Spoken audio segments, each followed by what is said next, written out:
আপনারাই আমাদের বৈধতা, আপনারাই আমাদের নিরাপত্তা। আমরা জীবনের সেই ভয় করি না, সেটা গত বছর জুলাই মাস থেকে রাজপথে নেমেছি, যেই প্রতিশ্রুতি নিয়ে নতুন বন্দোবস্ত প্রতিষ্ঠার জন্য, সেই প্রতিষ্ঠার নতুন দেশ প্রতিষ্ঠার আগ পর্যন্ত আমরা রাজপথ ছাড়ছি না, এটা আমরা সুস্পষ্টভাবে জানিয়ে দিয়েছি। আরেকটি কথা বলতে চাই, আওয়ামী লীগকে আমরা 5ই আগস্টের পরে বলেছি যে আওয়ামী লীগ কেবল একটা রাজনৈতিক দল না, এটা তো একটা সন্ত্রাসী সংগঠন অবশ্যই, কিন্তু তার থেকেও বড় বিষয় এটা একটা ফ্যাসিস্ট মতাদর্শ। এই আদর্শকে পরাস্ত করতে হবে। শুধু আইনিভাবে সাময়িকভাবে নিষিদ্ধ করে আমরা আওয়ামী লীগের মোকাবেলা করতে পারবো না। আওয়ামী লীগকে আমাদের আইনিভাবে, রাজনৈতিকভাবে, সাংস্কৃতিকভাবে, বুদ্ধিভিত্তিকভাবে মোকাবেলা করতে হবে। ফলে আমরা আমাদের শত্রু চিহ্নিত করেছি মুজিববাদ। এই মুজিববাদী আদর্শ আওয়ামী লীগের গোড়া।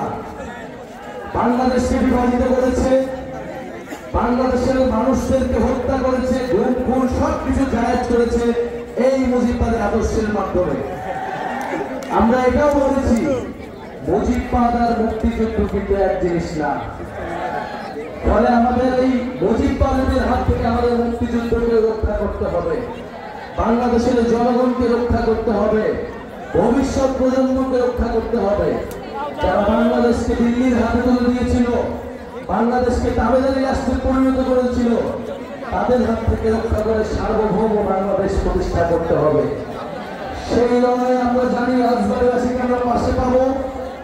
রাজবাড়ির সাহসী সন্তানেরা যারা 11 অভ্যুত্থানে শহীদ হয়েছে, সেই শহীদদের আদর্শকে, আকাঙ্ক্ষাকে আমরা ধারণ করি।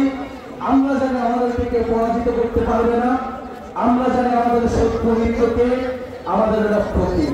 প্রিয় রাজবাড়িবাসী কি জানে তাদের লক্ষ্য কি? আমরা কি জানি আমাদের লক্ষ্য কি? আমরা জানি আমাদের লক্ষ্য নতুন বাংলাদেশ বিনির্মাণ করা। সেই লড়াইয়ের আহ্বান জানাচ্ছি। 3 আগস্ট আমরা শহীদ মিনারে জড়ো হচ্ছি, রাজবাড়িবাসীকে আহ্বান জানাচ্ছি। আজকে 17ই জুলাই, সময়ের স্বল্পতার কারণে আমাদের সংগ্রামী সদস্য আক্তার হোসেন কথা বলেনি। আজকের এই দিনে আক্তার হোসেন গ্রেফতার হয়েছিলেন ঢাকা বিশ্ববিদ্যালয়ে। এই গণঅভ্যুত্থানের বৈষম্যবিরোধী ছাত্র আন্দোলনের প্রথম রাজবন্দী হিসেবে প্রথম কারাবরণ করেছিলেন এই আক্তার হোসেন।